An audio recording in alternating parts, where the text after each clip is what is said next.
नमस्कार दोस्तों, मैं प्रिंस सैनी आपका स्वागत करता हूं हमारे चैनल लर्न एंड ग्रो में। आज हम बात करेंगे tangent cam with reciprocating roller follower के लिए।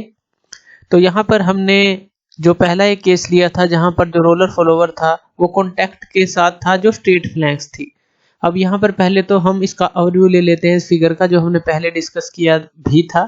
तो यहाँ पर देखिए ये जो टर्म्स हैं कुछ ले लेते हैं कि ये जो है ये बेस सर्कल है। तो यहाँ पर ये लिख लेते हैं कि ये बेस सर्कल है और यहाँ पर ये क्या था, ये थी नोज, तो ये हो गई नोज। और ये था जो डॉटेड में था ये हमारा था पिच कर्व। तो ये पिच कर्व था, ये कब बनता है जब जो रोलर फॉलोवर है इसके ऊपर मूव करता है तो ये पिच कर्व बनता है उसके सेंटर को जब हम ट्रेस करते हैं। तो यहाँ पर अगर हम माने जो स्टार्टिंग के अंदर हमने जो सेंटर लिया था वो इस पॉइंट पर लिया था, यानी कि जो बी था, तो यहाँ पर हमने रोलर फॉलोवर को लिया था। तो इसी तरह से हमने एक मिड पोजीशन ली थी और इसी तरह से हमने एक एंड पोजीशन ली थी जो इस नोज के स्टार्टिंग पॉइंट पर लिया था हमने, जो थर्ड पोजीशन ली थी। पहले लेक्चर की बात कर रहे हैं। और यहाँ पर ये क्या है, ये फ्लैंक है, ये फ्लैंक है जो स्ट्रेट फ्लैंक है, जो इसका टेंजेंट और इसका टेंजेंट यानी कि नोज सर्कल का टेंजेंट और जो बेस सर्कल का टेंजेंट है ये इनको मिलाती है, तो स्ट्रेट फ्लैंक आप इसको बोलते हैं। तो इस तरह से ये कुछ टर्म्स थी जो हमने पहले डिस्कस की थी। अब यहाँ पर हमें जो रोलर को कॉन्टैक्ट रखना है वो नोज के साथ रखना है। अब नोज कहाँ पर है, ये है। तो यहाँ पर हम उसकी पोजीशन लेंगे, सबसे जो अप पोजीशन है यानी कि ये वाली जो पोजीशन लेंगे। अब जब भी हम डिस्प्लेसमेंट को मेजर करेंगे हम अप पोजीशन से यानी कि इस अपेक्स से मेजर करेंगे। तो यहाँ से हम मापना स्टार्ट करेंगे, ये ध्यान रखना है। तो यहाँ पर हमने रोलर फॉलोवर को यहाँ पर ले लिया और यहाँ पर मान लेते हैं कि ये जो पॉइंट है ये जे पॉइंट है हमारा, और यहाँ पर ये पॉइंट मान लेते हैं इस नोज के साथ जो कांटेक्ट में है इसको हम एच पॉइंट नाम दे देते हैं। सेंटर जे हो गया और एच पॉइंट पर है फिलहाल ये। तो यहाँ पर ये हमने ले लिया, इसका जो सेंटर पॉइंट है वो हम ओ मान लेते हैं। अब यहाँ पर एक पोजीशन हम ले लेते हैं जो रोलर फॉलोवर की है कि यहाँ से यहाँ तक का डिस्प्लेसमेंट अगर हमें मापना है तो ये पोजीशन ले लेते हैं। यहाँ पर जो ये सेंटर पॉइंट है जो पिच कर्व के ऊपर इस रोलर का सेंटर आप कह लीजिए, तो ये हम मान लेते हैं कि ये डी पॉइंट है। और यहाँ पर हमने एक पॉइंट माना था कि जब ये कॉन्टैक्ट में होता है जी, तो यहाँ पर हमने कौन सा पॉइंट माना था, ई, और बीच में एफ माना था, यहाँ जी माना था, तो इसलिए एच माना है।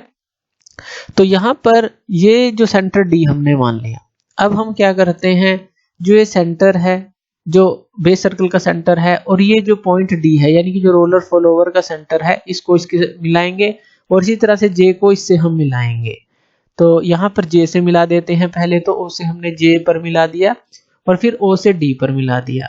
अब डी से हम फिर से एक लाइन लेंगे जो कि इस नोज रेडियस जो हमने ली है जो नोज सर्कल है इसके सेंटर पर मीट करेगी। तो ये हम ले लेते हैं, ये मान लेते हैं कि जो ये नोज सर्कल है इसका सेंटर जो है यहाँ पर है। तो यहाँ से इस सेंटर से पहले तो हमने यहाँ मिलाया और यहाँ मिलाया और फिर इस सेंटर से हमने यहाँ पर मिला दिया जो डी के साथ ये पॉइंट था हमारा। और यहाँ पर आप कह सकते हैं कि ये जो पॉइंट है इस जे के साथ भी इस तरह से कॉन्टेक्ट में है, तो इस पॉइंट को हम नाम दे देते हैं ये के पॉइंट है। और ये जो एंगल बना, ये जो इन दोनों के बीच में एंगल बन रहा है यहाँ से यहाँ तक, तो हम मान लेते हैं कि θ1 जो एंगल है ये है। तो θ1 टर्न करेंगे तो ये यहाँ से यहाँ पहुंचेगा, तो ये चीज दिखाई गई है यहाँ पर। और जो हमने डिस्कस किया था पहले जो अल्फा एंगल था वो कहाँ से कहाँ तक था, वो यहाँ से यहाँ तक था, यही था जो अल्फा एंगल है, जो सेमी एंगल ऑफ एक्शन हम बोल रहे थे जिसको, तो वो भी यहाँ पर आप ले सकते हैं। तो ये θ1 हो गया। और फाई एंगल कौन सा था कि यहाँ से यहाँ तक, यानी कि ये जो पोजीशन थी और ये स्टार्टिंग पोजीशन थी और ये जो एंड पोजीशन थी स्ट्रेट फ्लैंक्स के ऊपर कि यहाँ बी से डी पर गया था, तो ये एंगल क्या था हमारे पास, फाई एंगल था। ये फाई एंगल मान लेते हैं। तो ये अल्फा हो गया सेमी एंगल यानी कि वर्टिकल एक्सिस से यहाँ तक, और यहाँ से ये हमारा फाई था जब ये स्ट्रेट फ्लैंक पे मूव कर रहा था। अब स्ट्रेट फ्लैंक से ये नोज पर जा रहा है तो इसलिए ये जो एंगल हमने माना ये θ1 माना यहाँ से यहाँ तक का। तो ये सारी चीजें जो है क्लियर रखनी है। अब यहाँ पर कुछ और टर्म मान लेते हैं। मान लीजिए जो ये डिस्टेंस है हमारा यहाँ से के से लेकर और ये जे तक का, ये हम डिस्टेंस मान लेते हैं कि ये हमारे पास एल है। अब ये जो एल डिस्टेंस है ये है किसके बराबर, एक तो जो ये नोज रेडियस है प्लस जो फॉलोवर की रेडियस है, यानी कि ये जो रेडियस होगी फॉलोवर की और ये जो नोज रेडियस हो गई, इन दोनों के सम के ही बराबर होगा ये जो एल है। और रेडियस भी हमने देखी थी कि जो बेस सर्कल की रेडियस होती है उसको हम R1 मानते हैं, और जो ये फॉलोवर की जो रोलर फॉलोवर है इसकी रेडियस होती है इसको R2 मानते हैं, और जो ये नोज रेडियस होती है इसको हम R3 मानते हैं। यानी कि जो L है यहाँ पर K से J तक का जो डिस्टेंस है ये R2 प्लस R3 के बराबर है। इसको आप लिख सकते हैं कि ये R2 प्लस R3 के बराबर है, जो आपने ये L माना, यहाँ से यहाँ तक L माना जो R2 इसकी रेडियस फॉलोवर की और नोज रेडियस जो नोज सर्कल की रेडियस थी, इन दोनों के सम के बराबर है।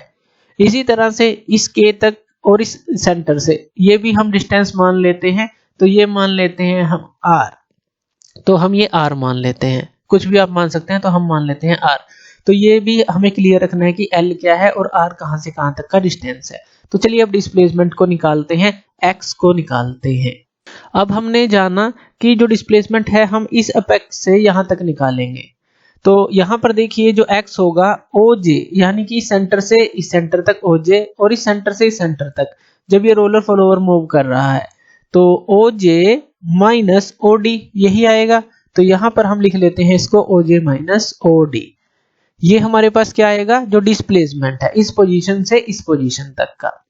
तो ये OJ माइनस OD आ गया। अब आप OJ को क्या लिख सकते हैं, यहाँ पर देखिए O से J तक को, तो इसको आप क्या लिख सकते हैं, OK प्लस KJ यही लिख सकते हैं, क्योंकि O से K तक का हमारे पास R है और K से J तक का भी डिस्टेंस L है। तो OJ को हम क्या लिख देंगे यहाँ, OK प्लस KJ ये लिख सकते हैं, और OD को हम क्या लिख सकते हैं, O से D तक को। तो यहाँ पर ये जो पॉइंट है इससे हम एक परपेंडिकुलर यहाँ पर गिरा लेते हैं, इस तरह से हम एक परपेंडिकुलर गिरा लेते हैं और इस पॉइंट को हम नाम दे देते हैं, मान लीजिए A पॉइंट है। तो यहाँ से हमने परपेंडिकुलर गिराया इस लाइन के ऊपर। तो OD इसको भी हमने दो भागों में तोड़ लिया है, OA प्लस AD हम इसको लिख सकते हैं। ये भी हमने क्यों बनाई है ट्रायंगल ये भी जानेंगे अभी। तो ये आ गई हमारे पास OA प्लस AD के बराबर, ये आप लिख सकते हैं। हमने OJ को लिख लिया तोड़कर और OD को हमने OA प्लस AD लिख लिया। तो अब यहाँ पर देखिए जो जो टर्म है हमारे पास, अब देखिए OK जो है R के बराबर है वो यहाँ पर पुट कर देनी है। जैसे OK जो है R के बराबर है, जो K से J तक ये कितने के बराबर है, L के बराबर है, यानी कि ये L प्लस R आ गया हमारे पास। अब माइनस जो OA है इसको आप क्या लिख सकते हैं, OA जो है हमारे पास O से लेकर A तक। अब इसकी वैल्यू को हम निकाल लेते हैं। इसकी वैल्यू किस तरह से निकालेंगे, तो इसके लिए हमें ये ट्रायंगल लेनी पड़ेगी, ट्रायंगल OAK।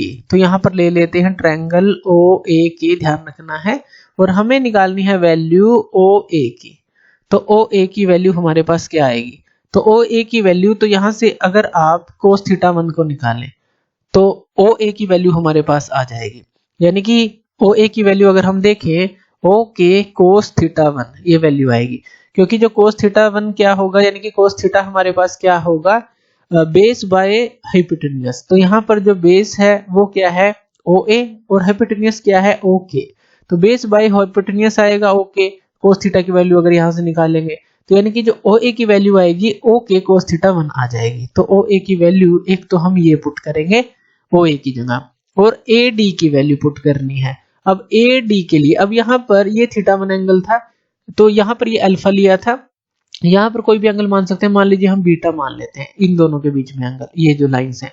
तो यहाँ पर ट्रायंगल बनती है ADK, ये जो ट्रायंगल बनती है ट्रायंगल ADK, और यहाँ से हम वैल्यू निकालेंगे इस AD की।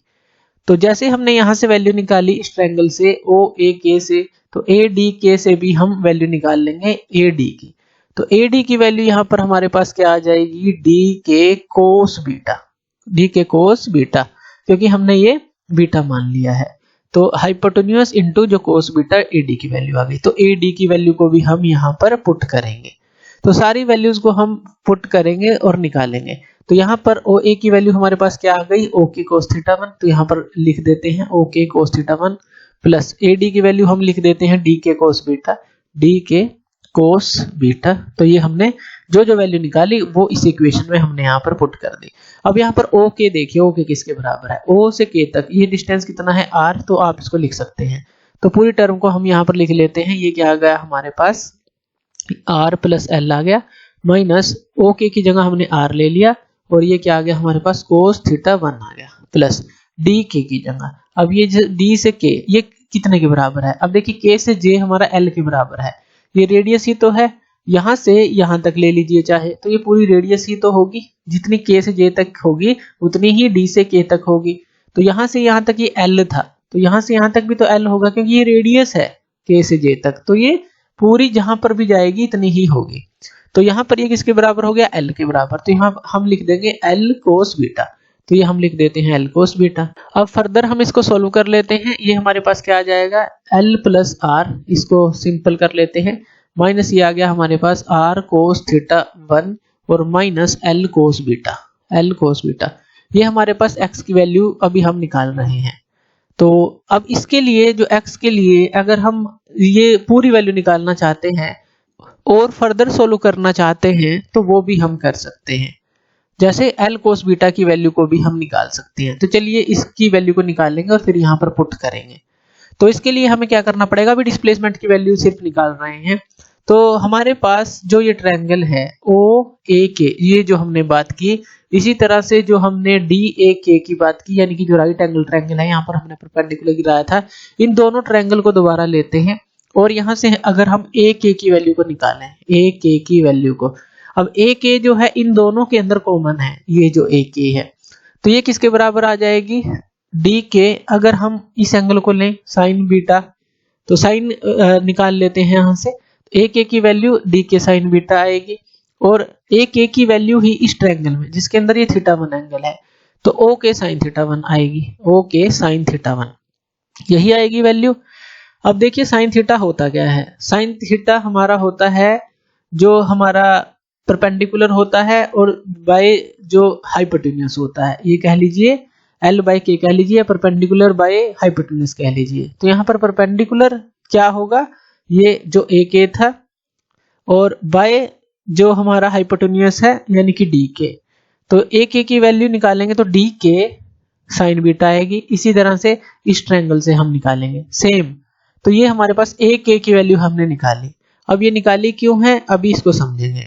तो यहाँ पर हमें करना क्या है, अब जो ये डी के है और ओ के है इसकी वैल्यू पुट कर देनी है। डी के की वैल्यू हमें पता है ये कितनी होगी, ये एल होगी यहाँ से यहाँ तक, तो ये लिख देते हैं हम, यहाँ पर ये आ गई एल साइन बीटा और इक्वल टू ओ के की वैल्यू ओ से के तक ये कितना है आर, तो यहाँ पर ये आ गई आर साइन थीटा 1, तो ये आर साइन थीटा 1 आ गई। तो ये हमारे पास रिलेशन बनी एक तरह से एक की वैल्यू निकालने के बाद। अब हमें क्या करना है, दोनों तरफ स्केयर कर देना है, तो स्केयरिंग बोथ साइड, तो हमें क्या करना है स्केयर कर देना है, स्केयरिंग कर देनी है दोनों साइड। तो हमारे पास यहाँ पर ये क्या आ जाएगा जब हम स्केयर करेंगे, तो ये हमने जब स्केयर किया तो यहाँ पर L square sine square beta आ गया और यहाँ पर R square sine square theta 1 आ गया। अब इसके बाद देखिए जो साइन स्केयर बीटा होता है या साइन स्केयर थीटा की बात कर ले, वो किसके बराबर होता है 1 माइनस कोस स्केयर थीटा के बराबर। तो साइन स्केयर बीटा की जगह हम यही फॉर्मूला लिखेंगे 1 माइनस कोस स्केयर बीटा। तो यहाँ पर हमने साइन स्केयर बीटा की जगह ये फॉर्मूला लिख दिया और हमारे पास ये वैल्यू आ जाती है। अब यहाँ पर देखिए जो एल स्केयर है इसको हम अंदर मल्टीप्लाई कर देंगे इस ब्रैकेट के अंदर, तो हमारे पास क्या आ जाएगा, तो यहाँ पर एल स्केयर को हमने मल्टीप्लाई किया तो एल स्केयर आ गया, एल स्केयर को कोस स्केयर बीटा से मल्टीप्लाई किया तो L square cos square beta हमारे पास आ गया, तो ये वैल्यू हमारे पास आ जाती है। अब यहाँ पर एल स्केयर कोस स्केयर जो बीटा है इसको एक तरफ रख लेंगे और ये जो है एल स्केयर और ये जो है एक तरफ हो जाएंगे हमारे पास, तो इसको हमें याद रखना है इस रिलेशन को। तो चलिए आगे हम सोल्व करते हैं इसको। तो इस रिलेशन को रिफॉर्म हमने किया और L square cos square beta की हमने यहाँ पर वैल्यू निकाल ली। अब इसी तरह से यहाँ पर एल कोस बीटा की वैल्यू को निकाल लेते हैं, यानी कि स्केयर था तो इस तरफ क्या हो जाएगा अंडर रूट हो जाएगा, या फिर आप इस तरह से लिख सकते हैं L square minus R square sine square theta 1 का हाफ हो जाएगा, यानी कि रूट आपने कर दिया। अब ये जो एल कोस बीटा की वैल्यू है ये हमें पुट कर देनी है डिस्प्लेसमेंट के अंदर। कहां पर, यहाँ पर देखिए ये एल कोस बीटा थी तो यहाँ पर हम इस वैल्यू को पुट कर देंगे। तो x की वैल्यू पुट करने के बाद हमारी जो एल कोस बीटा की वैल्यू पुट करने के बाद x की वैल्यू ये आ जाएगी हमारे पास। तो आप समझे ये कहां से आई, तो यहाँ से हमने क्या किया सिर्फ एल कोस बीटा की वैल्यू पुट कर दी है, तो ये हमारे पास ये वैल्यू आ जाती है। अब ये तो वैल्यू आई है डिस्प्लेसमेंट की, x की वैल्यू आई है। अब हमें वेलोसिटी की वैल्यू भी निकालनी है। तो वेलोसिटी क्या होती है हमारी, तो वेलोसिटी के लिए जो फॉर्मूला होता है वो क्या होता है dx by dt, ये होता है। लेकिन हम इसको एंगल की फॉर्म में लिखेंगे क्योंकि थीटा जो है वो हमारा चेंज हो रहा है, तो आप इसको थीटा डी थीटा से मल्टीप्लाई कर दें और डी थीटा से ही डिवाइड कर दें, यानी कि dx बाई डी थीटा और D theta by D T. तो डी थीटा से ही हमने मल्टीप्लाई कर दिया, डी थीटा से ही डिवाइड कर दिया। अब D theta by D T ये क्या किसके बराबर होती है, ओमेगा जो एंगुलर वेलोसिटी होती है उसके बराबर। अब ये बचा dx बाई डी थीटा, यानी कि ये जो x है dx बाई डी थीटा का मतलब है इसका हमें इसी रिलेशन का डिफरेंशिएशन करना पड़ेगा। तो इसको हम डिफरेंशिएशन कर देते हैं। तो इसका डिफरेंशिएशन करने के बाद हमें क्या मिलेगा, इस रिलेशन का। तो यहाँ पर ये हमारे पास आ जाएगा डिफरेंशिएशन करने के बाद। देखिए L और R इनका तो डिफरेंशिएशन हमारे पास 0 होगा, और यहाँ पर देखिए r cos थीटा 1 है, तो यहाँ माइनस r रखेंगे और cos थीटा 1 का करेंगे तो माइनस साइन थीटा 1 और d theta 1 by D T ये आ गया। फिर माइनस अगर हम इसका करेंगे ये हाफ आगे आ जाएगा, हाफ, और ये टर्म ऐसे ही हमने लिख ली। और यहाँ पर जब हम करेंगे तो यहाँ पर ये माइनस का हाफ आ जाएगा, क्योंकि ये जो है हमारा इस पावर में से 1 को माइनस करेंगे, जैसे 1/2 माइनस 1 है तो ये क्या आ जाती है हमारे पास माइनस की 1/2। तो इसीलिए यहाँ पर जब इस पावर को आगे ले जाएंगे तो ये सेम रहेगी और इस पावर को हम माइनस का 1/2 लिख देंगे। तो ये आ गई। उसके बाद ये जो अंदर है R square sine square theta 1, तो इसका क्या हो जाएगा, माइनस आर स्क्वायर को ऐसे रखेंगे, साइन स्क्वायर थीटा 1 का 2 आगे आ जाएगा साइन थीटा 1 और फिर साइन थीटा 1 का कोस थीटा 1 और D theta 1 by D T. तो ये यानी कि डिफरेंशिएशन है प्योर, तो आपको डिफरेंशिएशन यहाँ पर करना है और ये टर्म आपके पास आ जाएगी। फर्दर इस टर्म को हम सोल्व कर लेते हैं, फर्दर लिख लेते हैं। तो इसको रिफॉर्म करके लिखेंगे। देखिए माइनस था, ये माइनस था तो मल्टीप्लाई किया तो ये प्लस हो जाएगा। इसी तरह से यहाँ माइनस है, ये माइनस है तो ये प्लस हो जाएगा। ये सारी टर्म हमने लिख ली। और यहाँ 2 साइन थीटा कोस थीटा है, यानी कि साइन 2 थीटा का फॉर्मूला बनता है, तो साइन 2 थीटा 1 हमने यहाँ पर लिख लिया। तो इस तरह से रिफॉर्म करके लिख लेंगे। अब यहाँ पर हम r को और ये जो ओमेगा है, अब यहाँ पर dx बाई ये d थीटा 1 है, ध्यान रखिएगा क्योंकि यहाँ पर हमने थीटा 1 एंगल लिया है, तो d theta 1 by D T को हमने ओमेगा माना है। तो यहाँ पर ये जो है r और ये जो ओमेगा यानी कि d theta 1 by D T जिसको हम ओमेगा मान रहे हैं, इसको कॉमन ले लेते हैं। तो कॉमन लेने के बाद हम इसको ऐसे लिख सकते हैं, ये ओमेगा हो गया, ये r हो गया, और ब्रैकेट में हमारे पास ये क्या बचेगा, यहाँ पर ये बच गया sine theta 1 plus r sine 2 theta 1, यानी कि ये जो है इसमें से एक r तो बाहर हमने कॉमन ले लिया है, तो r साइन 2 थीटा 1 हो गया, और ये ओमेगा तो बाहर हम ले ही चुके हैं, और डिवाइड में ये आ जाएगा 1/2, यानी कि 1/2 ये आ गया, l square minus r square sine square theta 1, और ये माइनस का 1/2 1/2 हो जाएगा क्योंकि हमने इसको बाय में लिख लिया है। तो इस तरह से ये जो वैल्यू आती है ये v की वैल्यू आ जाती है, वेलोसिटी की वैल्यू आ जाती है। तो वेलोसिटी के लिए ये रिलेशन हमें याद रखना है। अब हमें बात करनी है एक्सेलरेशन की। एक्सेलरेशन हमारे पास क्या होता है, dv बाई dt, यही होता है एक्सेलरेशन का फॉर्मूला। तो इसको भी हम थीटा 1 की टर्म में लिखेंगे, तो यानी कि ये क्या आ जाएगी हमारे पास dv by D theta 1 into D theta 1 by D T, इस तरह से लिख लेंगे। अब वही हमें यहाँ पर फॉर्मूला पुट कर देना है D theta 1 by D T का, जो कि ओमेगा है, तो इसको तो हम ओमेगा ही लिखेंगे। अब dv बाई डी थीटा 1 का मतलब है कि हमें ये जो रिलेशन है पूरी इसको डिफरेंशिएट करना पड़ेगा। तो ये रिलेशन आपको याद रखनी है, इसको डिफरेंशिएट करना है। तो चलिए इसको डिफरेंशिएट करते हैं, तो क्या आएगी वो लिख लेते हैं। तो हमारे पास ये टर्म आ जाएगी डिफरेंशिएशन करने के बाद। अब यहाँ पर कोशिएंट रूल का यूज किया गया है, जो हमने पहले लेक्चर में भी पढ़ा था कोशिएंट रूल क्या होता है, तो उसका यूज किया गया है। तो यहाँ पर डिफरेंशिएशन आपको करना है, और यहाँ पर ये जो D theta 1 by D T है, अब इसको हम पुट कर देंगे ओमेगा, और इस टर्म को और ज्यादा सिंपल करने के लिए हम जो न्यूमरेटर है और डिनोमिनेटर है उसको हम मल्टीप्लाई कर देंगे L square minus R square sine square theta 1, ये जो हमने लिया था इसकी हाफ से, यानी कि ऊपर भी आपको न्यूमरेटर से भी मल्टीप्लाई करना है इसको, और डिनोमिनेटर से भी आपको इसको मल्टीप्लाई करना है। तो हमारे पास ये जो एक्सेलरेशन की टर्म है ये क्या आ जाएगी, तो ध्यान देना है, इसको ऊपर और नीचे इस टर्म को मल्टीप्लाई करना है, और इसको D theta 1 by D T को ओमेगा पुट कर देना है। तो हमारे पास क्या टर्म आएगी वो लिख लेते हैं। तो यहाँ पर ये क्या टर्म आ गई, ये जो ओमेगा हमारा बना था, तो ये इस ओमेगा से मल्टीप्लाई हुआ तो ओमेगा स्क्वायर आर आ गया, तो यहाँ पर ओमेगा स्क्वायर इंटू आर, ये कोस थीटा 1 था। और यहाँ पर इस टर्म को जब हमने मल्टीप्लाई किया अप और डाउन साइड, ये जो टर्म थी, तो यहाँ पर देखिए ये हाफ था और ये भी हाफ हमने मल्टीप्लाई किया तो ये 1 बन गया, हाफ प्लस हाफ 1 बन गया, तो ये हमने लिख दिया। यहाँ पर 2r cos 2 थीटा 1 ये था, ये लिख दिया, प्लस यहाँ पर देखिए माइनस की पावर थी हाफ में, तो जब ये हाफ प्लस होगी तो वो 0 हो जाएगी, यानी कि पूरी टर्म 1 बन जाएगी। तो इसलिए हाफ और ये जो था हमारा R square 2 sine theta 1 cos theta 1, 2 sine theta cos theta को हमने साइन 2 थीटा लिख दिया यहाँ पर। और यहाँ पर जो ये मल्टीप्लाई में था आर साइन 2 थीटा 1, तो इसलिए यहाँ पर आर क्यूब हो गया। ये जो आर स्क्वायर था ये इससे मल्टीप्लाई होकर आर क्यूब हो गया। और ये जो साइन 2 थीटा 1 था यहाँ भी साइन 2 थीटा 1 बनेगा, तो साइन स्क्वायर 2 थीटा 1 यहाँ पर बन जाएगा। तो इस तरह से ये जो पूरी रिलेशन है हम थोड़ा और सिंप्लीफाई टर्म में लिख सकते हैं। इसकी जो पावर हाफ है, जो डिवाइड में था हमारा, इसकी पावर हाफ लेकर अगर हम यहाँ पर ऊपर और नीचे मल्टीप्लाई करते हैं, और नीचे जो आ जाएगी पावर अब 3/2 आ जाएगी, क्योंकि 1 + 1/2 यहाँ 1 थी, 1 + 1/2, तो यहाँ पर 3/2 पावर बन जाएगी।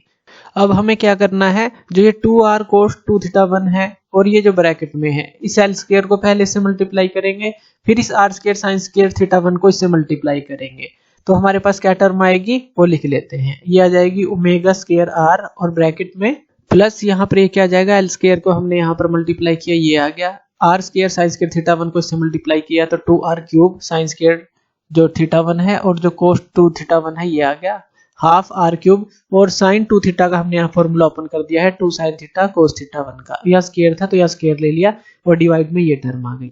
अब फर्दर हम इसको रिजोल्व कर सकते हैं, तो यहाँ पे प्लस में ये देखिए हमने ये लिख दिया 2 को आगे, 2l square r cos 2 theta 1 आ गया, यहाँ 2r³ लिखा साइन स्क्वायर थीटा 1। अब ये जो cos 2 थीटा था इसका हमने फॉर्मूला ओपन कर दिया 1 - 2 साइन स्क्वायर थीटा 1, तो ये हमने ये फॉर्मूला ओपन कर दिया है जो कि cos 2 थीटा 1 का है, प्लस यहाँ पर हाफ था, यहाँ r³ था। अब यहाँ पर देखिए इसका स्क्वायर था हमने जो लिया था, 2 का स्क्वायर 4 हो जाएगा और 2 से कट करेंगे तो 2 आ जाएगा, तो 2r³ आ गया। जब इसको आप बाहर लेंगे इस 2 को तो स्क्वायर हो गया 4 आएगा बाहर, तो 2 से 2 आप कैंसिल आउट कर देंगे तो 2r³ आ गया, ये साइन स्क्वायर थीटा 1 आ जाएगा। और कोस स्क्वायर थीटा 1 का फॉर्मूला हम फिर से ओपन कर देंगे 1 - साइन स्क्वायर थीटा 1, तो ये हमारे पास ये फॉर्मूला हमने यहाँ पर लिख लिया। अब यहाँ पर जब आप इसको फर्दर सोल्व करेंगे, ध्यान दीजिएगा ये जो 2r³ साइन स्क्वायर थीटा 1 है, यहाँ पर 1 - 2 साइन स्क्वायर थीटा 1 है, इसको मल्टीप्लाई अंदर करेंगे।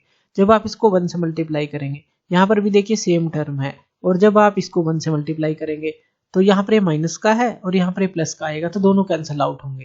लेकिन जब आप इसको इससे मल्टीप्लाई करेंगे तो यहाँ पर 4r³ आ जाएगा, क्योंकि 2 और 2 है, और ये माइनस है और ये माइनस है, तो प्लस का 4r³, साइन स्क्वायर यहाँ है, साइन स्क्वायर यहाँ है, तो साइन की 4 थीटा 1 आएगा। इसी तरह से जब आप इसको मल्टीप्लाई करेंगे तो यहाँ पर भी 2r³ साइन की 4 थीटा 1 आएगा, यानी कि ये 1 के साथ मल्टीप्लाई करेंगे तो कैंसिल आउट, और यहाँ पर ये 4 आ जाएगा, यहाँ पर ये 2 आ जाएगा, तो ये प्लस का था और ये माइनस का, तो प्लस का 2 हमारे पास बचेगा, और जो 2 आएगा तो इन सब में से कैंसिल आउट हो जाएंगे, और नीचे भी 2 है तो वो हम कॉमन ले लेंगे, क्योंकि नीचे भी 2 है और 2 को हम कॉमन ले लेंगे तो वो कैंसिल आउट हो जाएंगे। यानी कि ओवरऑल जो हमारी टर्म बनेगी वो क्या बनेगी, चलिए वो हम देख लेते हैं। वो हमारे पास टर्म बनेगी जो एक्सेलरेशन की बनेगी, ओमेगा स्क्वायर r बनेगी, और यहाँ पर ये क्या था, कोस थीटा 1 था हमारे पास, तो यहाँ पर ये क्या आ जाएगा, एल स्क्वायर r, ध्यान दीजिएगा, कोस 2 थीटा 1 ये था हमारे पास। अब यहाँ पर ये हमारे पास बनेगी r³ साइन की 4 थीटा 1, सिर्फ ये हमारे पास बचेगी, और नीचे से 2 भी जो कैंसिल आउट हो जाएगा, क्योंकि कॉमन करके ऊपर से हमने कैंसिल आउट कर दिया है, तो L square minus r square sine square theta 1 की पावर जो है 3/2 ये रह जाएगी। तो बस आपको सिंप्लीफाई करना था उसको, तो हमने इस तरह से इसको और सिंप्लीफाई कर लिया। तो यहाँ पर जो एक्सेलरेशन की वैल्यू आती है, जब रोलर फॉलोवर जो हमारा नोज के साथ कॉन्टेक्ट में है, तो एक्सेलरेशन की वैल्यू यहाँ पर ये आ जाती है। तो इस तरह से वेलोसिटी, डिस्प्लेसमेंट और एक्सेलरेशन की वैल्यू हम यहाँ पर निकाल सकते हैं। तो थैंक यू वीडियो देखने के लिए, और इसी तरह की वीडियोस के लिए आप हमारे चैनल लर्न एंड ग्रो पे हमें सब्सक्राइब कर सकते हैं। धन्यवाद।